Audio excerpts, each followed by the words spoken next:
प्रिय विद्यार्थी YouTube channel इसके ऑनलाइन स्टडी टाइम में आप सभी का स्वागत है। आज हम लोग कक्षा 9 के विज्ञान विषय में अध्याय 3 परमाणु और अणु एटम्स एंड मॉलिक्यूल्स के अंतर्गत पाठांत के प्रश्नोत्तर एवं नोट्स की जानकारी प्राप्त करेंगे। तो शुरू करते हैं।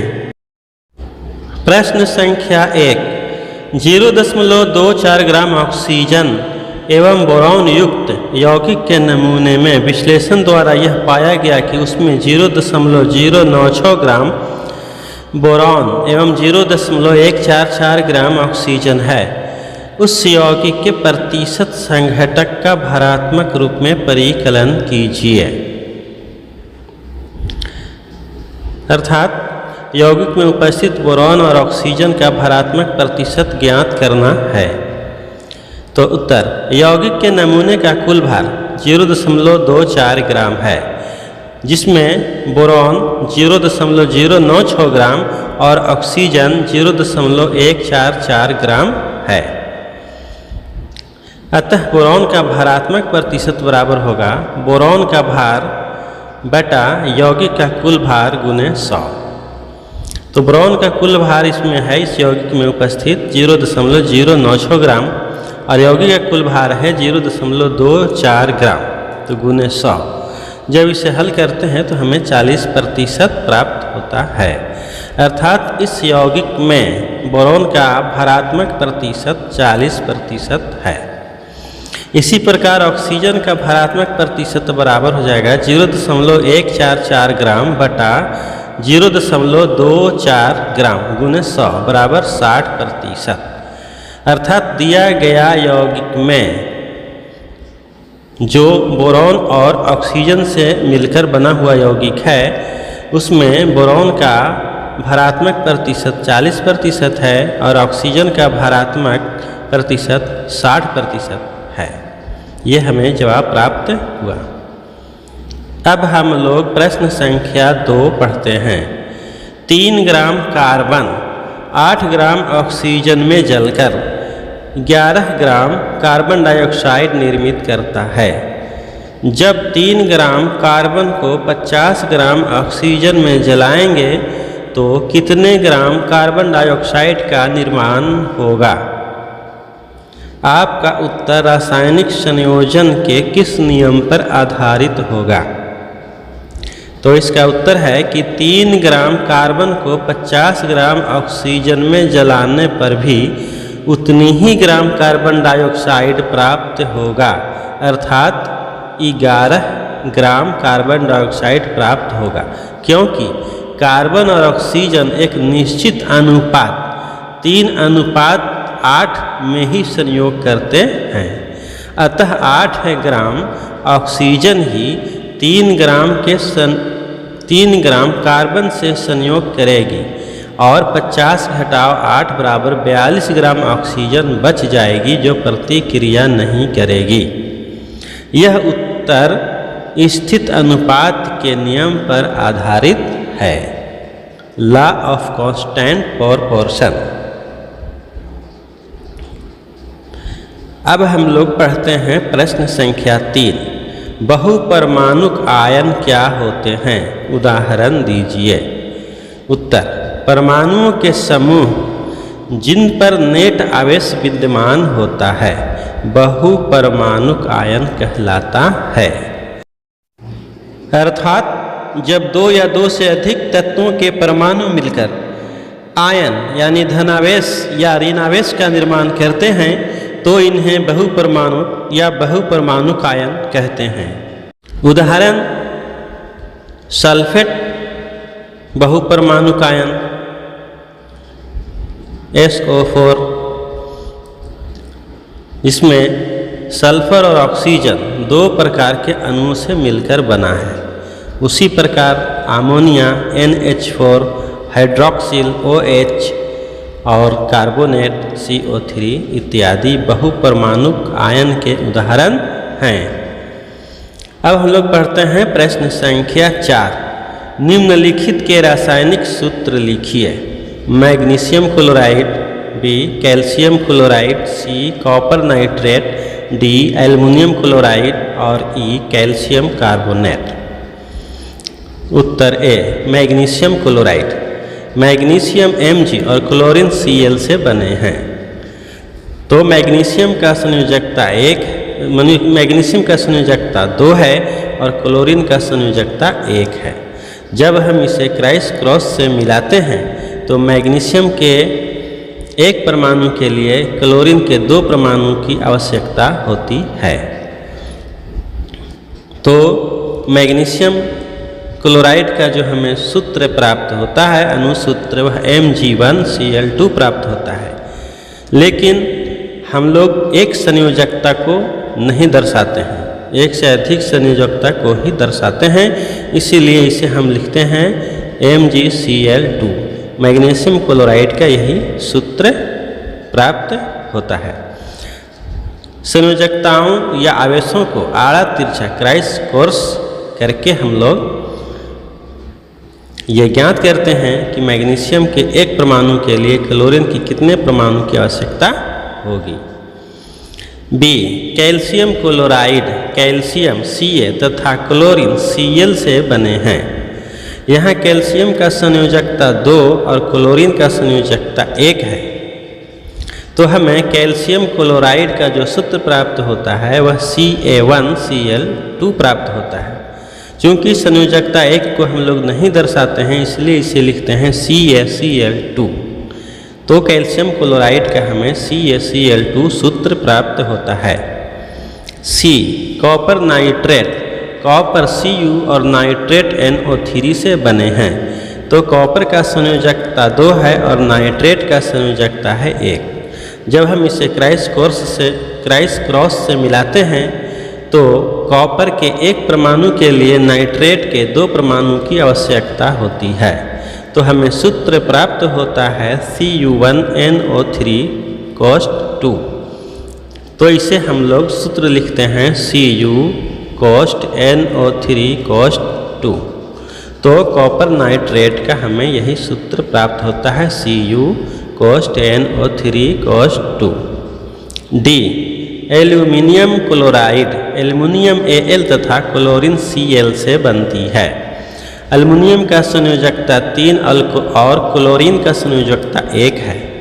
जब हम इसे क्राइस क्रॉस से मिलाते हैं तो एल्युमिनियम के 1 परमाणु के लिए क्लोरीन के 3 परमाणु की आवश्यकता होती है और हमें सूत्र प्राप्त होता है Al1Cl3। जबकि हम लोग बार बार इस बात को दोहरा रहे हैं कि एक संयोजकता को हम लोग नहीं लिखते हैं, इसीलिए एल्युमिनियम क्लोराइड का जो सूत्र प्राप्त होता है वह AlCl3 सूत्र प्राप्त होता है। ई कैल्शियम कार्बोनेट कैल्शियम और कार्बोनेट से बने हैं। तो कैल्शियम का संयोजकता 2 और कार्बोनेट CO3 का संयोजकता भी 2 है। जब हम इसे क्राइस कोर्स से मिलाते हैं तो कॉपर के 2 परमाणु के लिए कार्बोनेट के 2 मूलक की आवश्यकता होती है और कैल्शियम कार्बोनेट का जो सूत्र प्राप्त होता है 1 अणु का वह है Ca2COSO3 COS2। चूँकि कार्बोनेट के 2 मूलक और कैल्शियम के 2 परमाणु मिलकर कैल्शियम कार्बोनेट के 1 अणु का निर्माण करते हैं, यानी कि साझा किए गए कैल्शियम के परमाणु और कार्बोनेट के परमाणु दोनों के परमाणु बराबर हैं। इसीलिए इसे बराबर साझेदारी के बिना पर CaCO3 लिखा जाता है। अर्थात हमें कैल्शियम कार्बोनेट का जो सूत्र प्राप्त होता है वह CaCO3 प्राप्त होता है। संयोजकताओं को आड़ा तिरछा क्राइस क्रॉस करने पर चूंकि दोनों मूलकों की संयोजकता समान है, अतः Ca2 COSO3 COS2 को CaCO3 लिखेंगे। अब हम लोग प्रश्न संख्या 5 पढ़ते हैं। निम्नलिखित यौगिकों में विद्यमान तत्वों का नाम दीजिए। ए बुझा हुआ चूना अर्थात quick lime, B hydrogen bromide, C baking powder अर्थात खाने वाला सोडा, डी पोटेशियम सल्फेट। तो इसका उत्तर है ए बुझा हुआ चूना क्विकलाइम, कैल्शियम हाइड्रोक्साइड CaOH2। इसमें कैल्शियम Ca, ऑक्सीजन O तथा हाइड्रोजन H विद्यमान हैं। बी हाइड्रोजन ब्रोमाइड HBr, इसमें हाइड्रोजन H तथा ब्रोमीन Br विद्यमान हैं। बेकिंग पाउडर का सूत्र होता है NaHCO3 अर्थात सोडियम बाइकार्बोनेट, बेकिंग पाउडर का सूत्र होता है। इसमें sodium Na, hydrogen H, carbon C तथा ऑक्सीजन O विद्यमान हैं। डी पोटेशियम सल्फेट K2SO4, इसमें पोटेशियम K, सल्फर S तथा ऑक्सीजन O विद्यमान हैं। अब हम लोग प्रश्न संख्या 6 पढ़ते हैं। निम्नलिखित पदार्थों के मोलर द्रव्यमान का परिकलन कीजिए। एथाइन C2H2, सल्फर अणु S8, सी फास्फोरस अणु P4, फास्फोरस का परमाणु द्रव्यमान होता है 31। डी हाइड्रोक्लोरिक अम्ल HCl,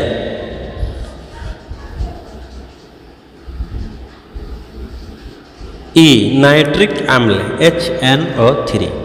उत्तर, सबसे पहले हम लोग दिए गए तत्वों के परमाणु भार को जानते हैं। तो कार्बन का परमाणु भार होता है 12U, नाइट्रोजन का परमाणु भार होता है 14U और फास्फोरस P का परमाणु भार होता है 31U। हाइड्रोजन का परमाणु भार होता है 1U, सल्फर का परमाणु भार होता है 32U और क्लोरीन का परमाणु भार होता है 35.5U तथा ऑक्सीजन का परमाणु भार होता है 16U। तो अब हम लोग इथाइन C2H2 का मोलर द्रव्यमान ज्ञात करते हैं। चूँकि एक अणु में उपस्थित परमाणु द्रव्यमान का योग ही उस अणु का मोलर द्रव्यमान कहलाता है, तो यहाँ एथाइन C2H2 का मोलर द्रव्यमान हो जाएगा कार्बन के 2 परमाणु का भार अर्थात 2 × 12 जोड़ हाइड्रोजन का 2 परमाणु का भार अर्थात 2 × 1, तो बराबर हमें प्राप्त होता है 24 जोड़ 2 बराबर 26 ग्राम। जब हम U को G में बदल देते हैं तो हमें मोलर द्रव्यमान प्राप्त होता है। मोलर द्रव्यमान का परिकलन आणविक द्रव्यमान की तरह ही किया जाता है, अंतर सिर्फ इतना है कि इकाई U को बदलकर G कर देते हैं। बी सल्फर अणु S8, मोलर द्रव्यमान बराबर हो जाएगा, चूँकि सल्फर के एक अणु में सल्फर के 8 परमाणु विद्यमान हैं, इसीलिए 8 × 32 सल्फर का परमाणु द्रव्यमान होता है 32। तो जब हम 8 × 32 करते हैं तो हमें 256 प्राप्त होता है, अर्थात सल्फर अणु S8 का परमाणु द्रव्यमान हमें प्राप्त होता है 256 ग्राम।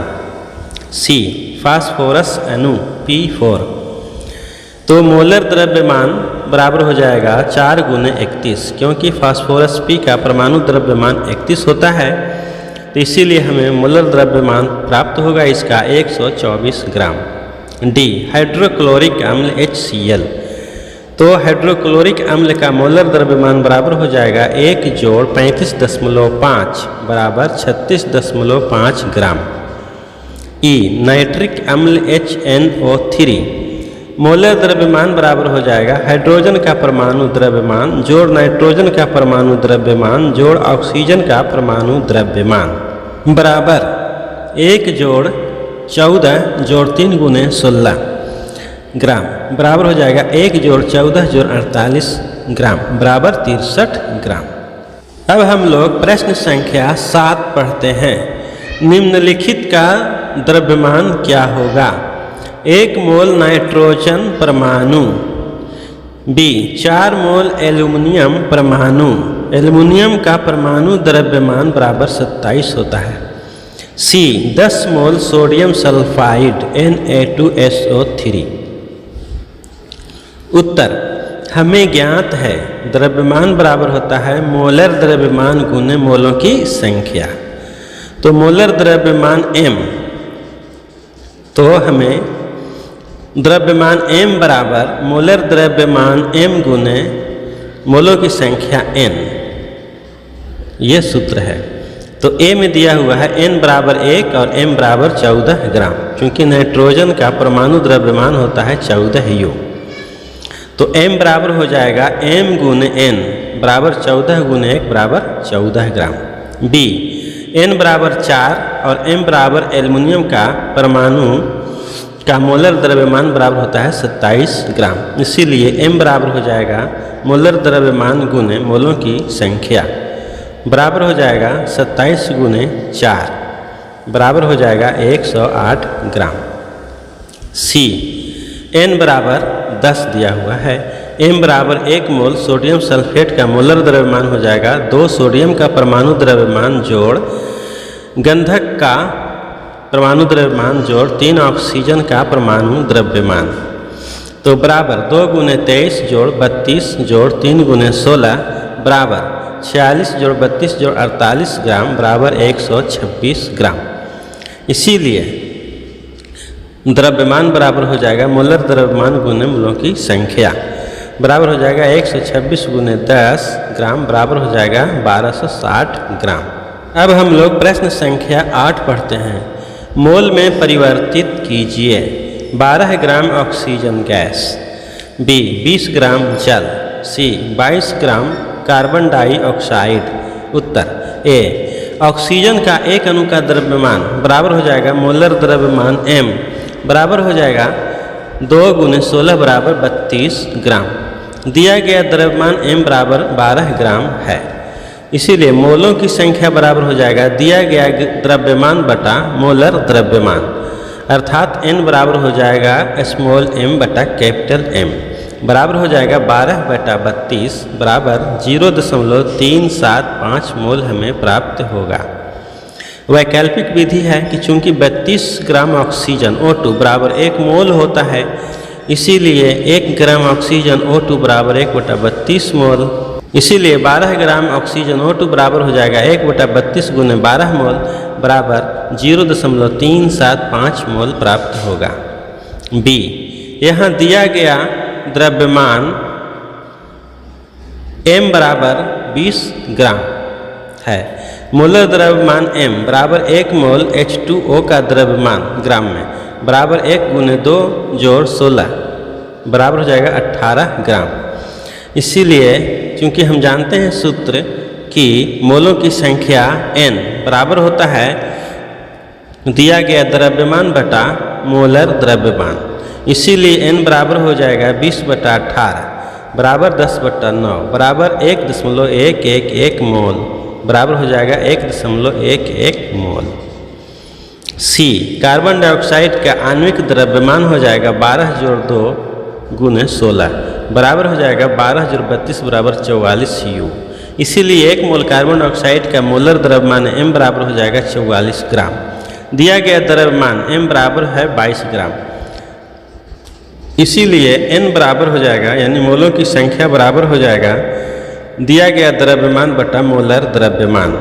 तो n बराबर हमें प्राप्त होता है 22 बटा 44 बटा 1 बटा 2 मोल बराबर 0.5 मोल। संकेत, भाग b एवं c के हल को भी वैकल्पिक विधि द्वारा ज्ञात कर सकते हैं। प्रश्न संख्या 9, निम्न का द्रव्यमान क्या होगा? 0.2 मोल ऑक्सीजन परमाणु, b 0.5 मोल जल अणु। उत्तर ए, ऑक्सीजन O का परमाणु द्रव्यमान बराबर 16 U, ऑक्सीजन O का मोलर द्रव्यमान m बराबर हो जाएगा 16 ग्राम। मोलों की संख्या n बराबर दिया हुआ है 0.5, इसीलिए द्रव्यमान बराबर हो जाएगा मोलर द्रव्यमान गुने मोलों की संख्या बराबर हो जाएगा 16 गुने 0.2 बराबर हो जाएगा 3.2 ग्राम, अर्थात 0.2 मोल ऑक्सीजन परमाणु का द्रव्यमान हमें 3.2 ग्राम प्राप्त हुआ। बी जल के अणु H2O का आणविक द्रव्यमान 1 × 2 + 16 बराबर 18 U। जल के 1 मोल का द्रव्यमान बराबर मोलर द्रव्यमान m बराबर हो गया 18 ग्राम।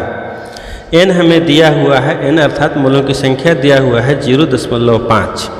तो हमें द्रव्यमान m बराबर हो जाएगा मोलर द्रव्यमान गुने मोलों की संख्या n, तो हो जाएगा 18 × 0.5 बराबर 9 ग्राम। अर्थात 0.5 मोल जल अणु का द्रव्यमान हमें 9 ग्राम प्राप्त हुआ। अब हम लोग प्रश्न संख्या 10 पढ़ते हैं। 16 ग्राम ठोस सल्फर में सल्फर S8 के अणुओं की संख्या का परिकलन कीजिए। उत्तर S8 का आणविक द्रव्यमान बराबर 8 × सल्फर का परमाणु द्रव्यमान बराबर 8 × 32 बराबर 256 U। S8 का मोलर द्रव्यमान अर्थात 1 मोल S8 का दिया गया द्रव्यमान m बराबर 16 ग्राम और S8 का मोलर द्रव्यमान m बराबर है 256 ग्राम। इसलिए मोलों की संख्या बराबर हो जाएगा दिया गया द्रव्यमान बटा मोलर द्रव्यमान बराबर स्मॉल m बटा कैपिटल M। अर्थात मोलों की संख्या n बराबर हो जाएगा 16 ग्राम बटा 256 ग्राम बराबर 116 मोल। n बराबर n बटा एवोगाद्रो संख्या, यानी कि दिया गया कणों की संख्या बटा एवोगाद्रो संख्या होता है। तो 1/16 बराबर हो जाएगा n बटा 6.022 × 10⁻23। इसीलिए n बराबर हो जाएगा 6.022 × 10⁻23/16 बराबर 3.76 × 10⁻22 अणु प्राप्त होंगे। अर्थात दिया गया S8 का 16 ग्राम में हमें अणुओं की संख्या 3.76 × 10⁻22 अणु प्राप्त हुए। अब हम लोग पढ़ते हैं प्रश्न संख्या 11। 0.051 ग्राम एल्युमिनियम ऑक्साइड है Al2O3 में एल्युमिनियम आयन की संख्या का परिकलन कीजिए। संकेत किसी आयन का द्रव्यमान उतना ही होता है जितना कि उसी तत्व के परमाणु का द्रव्यमान होता है। एल्युमिनियम का परमाणु द्रव्यमान बराबर है 27 U।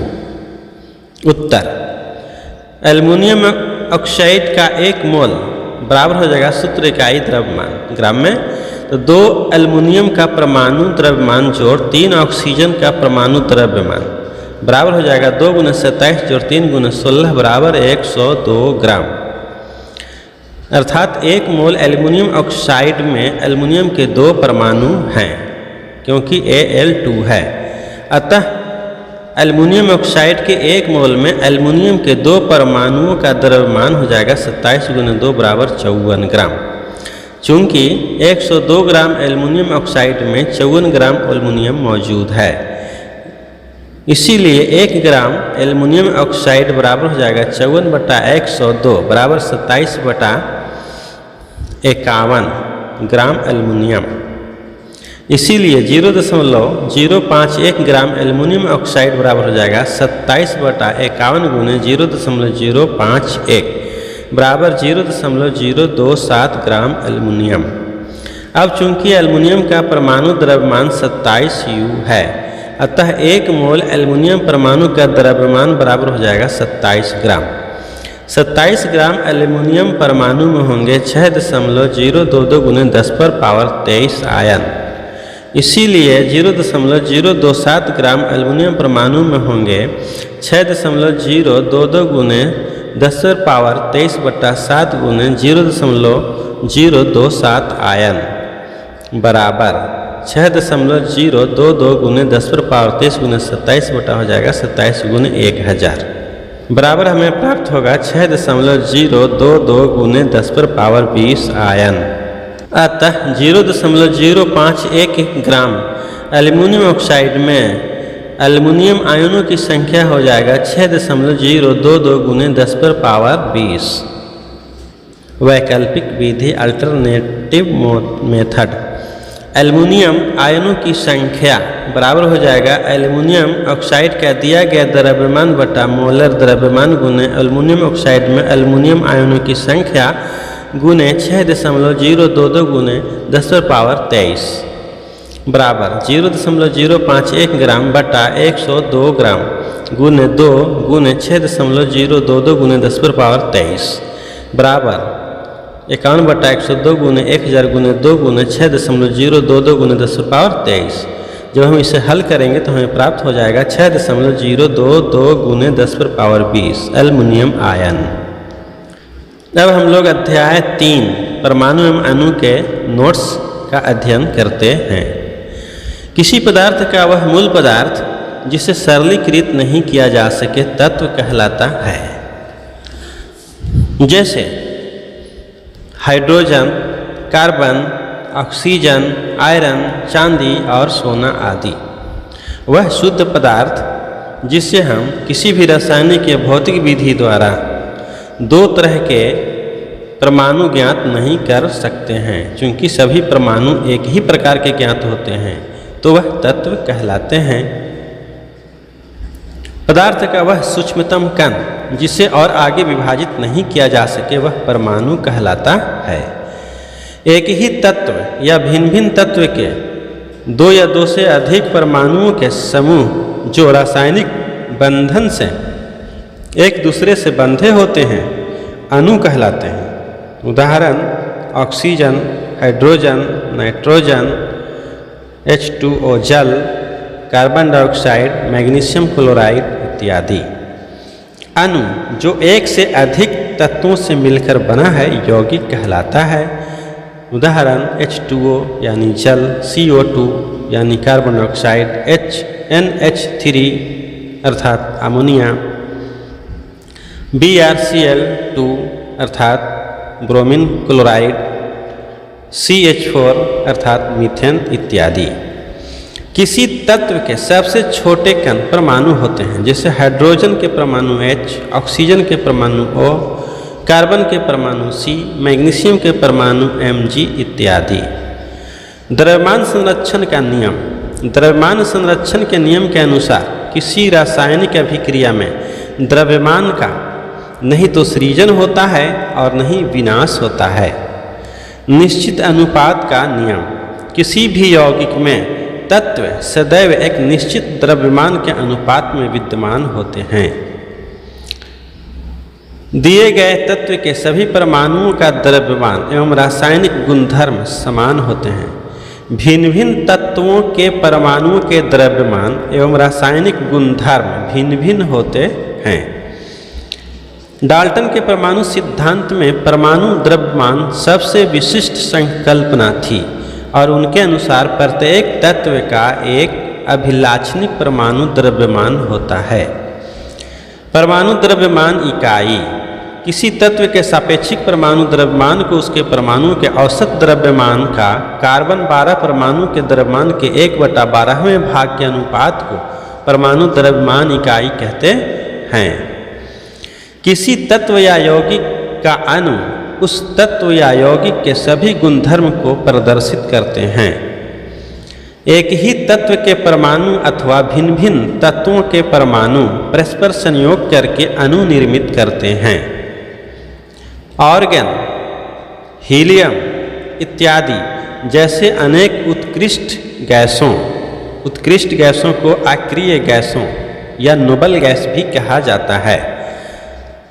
तो अनेक उत्कृष्ट गैसों तत्वों के अणु उसी तत्व के लेवल एक परमाणु द्वारा निर्मित होते हैं, अतः यह एक परमाणु होते हैं क्योंकि उत्कृष्ट गैसें किसी भी तत्व से यहाँ तक कि खुद से भी संयोजन नहीं करती है।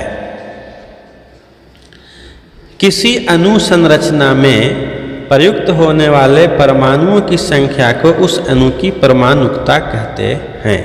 जैसे ऑक्सीजन के अणु O2 की परमाणुकता 2 है, फास्फोरस के अणु P4 की परमाणुकता 4 है। अर्थात जो तत्व के एक अणु में जितने परमाणु होते हैं वही उसकी परमाणुकता होता है।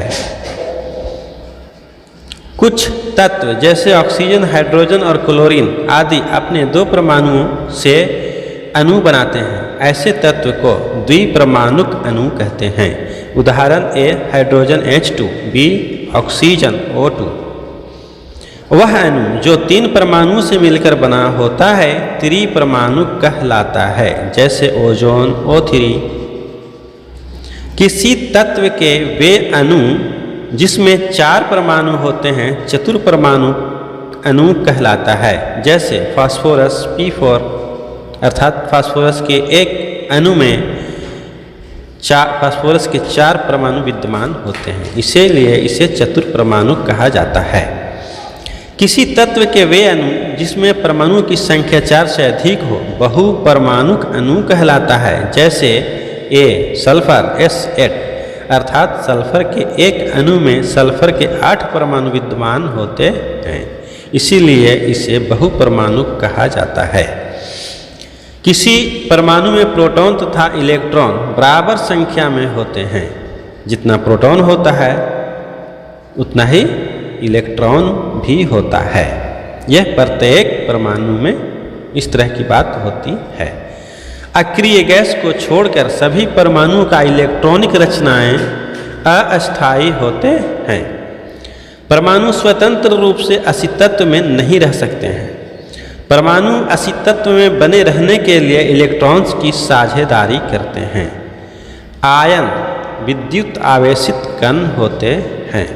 आयनों का इलेक्ट्रॉनिक रचनाएं अस्थायी होते हैं। आयन स्वतंत्र रूप से अस्तित्व में रह सकते हैं। आयन यौगिकों में पहला तत्व धातु मेटल होता है जो धनायन बनाता है, और दूसरा तत्व अधातु नॉन मेटल होता है जो ऋणायन बनाता है।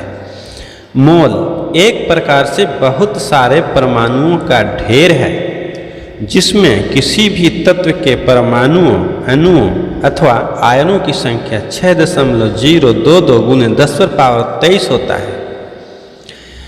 मोल पदार्थ की वह मात्रा है जिसमें कणों की संख्या, कण हो सकता है परमाणु, आयन, अणु या सूत्र इकाई इत्यादि, कार्बन 12 के ठीक 12 ग्राम में विद्यमान परमाणुओं के बराबर होती है। किसी पदार्थ के एक मोल में कणों की संख्या निश्चित होती है जिसका मान 6.022 × 10⁻23 होता है। इसी संख्या को एवोगाद्रो स्थिरांक या एवोगाद्रो संख्या कहते हैं। किसी तत्व के परमाणुओं के एक मोल का द्रव्यमान को मोलर द्रव्यमान कहते हैं। परमाणुओं के मोलर द्रव्यमान को ग्राम परमाणु द्रव्यमान भी कहते हैं।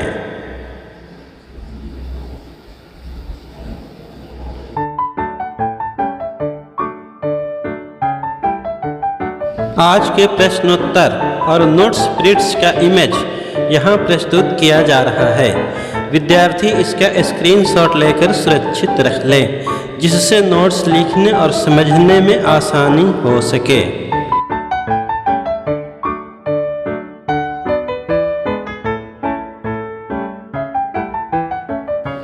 प्रिय विद्यार्थी, वीडियो ज्ञानवर्धक लगा तो लाइक और शेयर जरूर करें, क्योंकि यही हमारी मेहनत का फल होता है।